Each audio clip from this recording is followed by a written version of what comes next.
শুরু করব।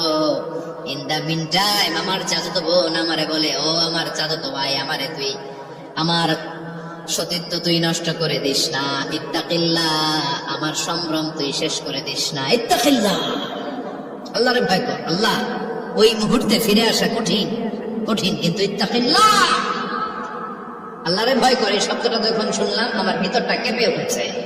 আমি মুহূর্তে তোমার ভয়ে জামা পড়ে আমি রুম থেকে চিৎকার মেরে বেরিয়ে গিয়েছি। আল্লাহ, সেদিন আমি পাপ কাজ করি নাই, সেদিন আমি মনের খায়েশ মিটাই নাই, তোমার ভয়ে সেদিন আমি দৌড়ে পালিয়েছি।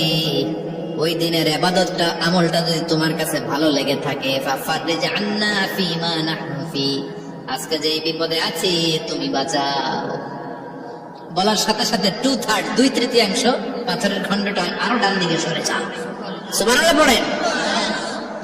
এবার আরো বড় ফাঁকা হয়েছে। এবার তারা বেরোতে চেষ্টা করলো, দেখে মাথা বেরোয়, শরীর বেরোয় না, হাত বেরোয়, পেট বেরোয় না, পা বের হয়, দেহ বেরোয় না, আরো ছুটতে হবে। এবার বাকি আছে কয়জন? সে দোয়া করতে শুরু করলো, আল্লাহ ইস্তাজারতু জারাক, আমি ব্যবসায়ী ছিলাম, অনেক শ্রমিক ভাড়া করে একদিন একটা কাজ করালাম, সব শ্রমিকের টাকা দিয়ে দিলাম। এক শ্রমিক টাকা না নিয়ে ভাগলপুর কই যে গেছে নিজেও জানি না, ওর টাকা আমার কাছে রয়ে গেল। এই শ্রমিককে আর টাকাটা বুঝাই দিতে পারি নাই। এই টাকা দিয়ে আমি কয়েকটা ছাগল কিনলাম, এই ছাগলগুলো বাচ্চা দিল, ওগুলো বাচ্চা দিল, ওগুলো বাচ্চা দিল, দিতে দিতে বিশাল ছাগলের ডেইরি ফার্ম করে ফেললাম তার ওই টাকা দিয়ে।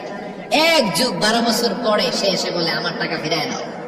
আমি বললাম, এই যে ছাগলের ডেইরি ফার্ম পুরোটাই তোমার। সে বলে, আতাস্তা মিন্নি, আমার সাথে ঠাট্টা করো?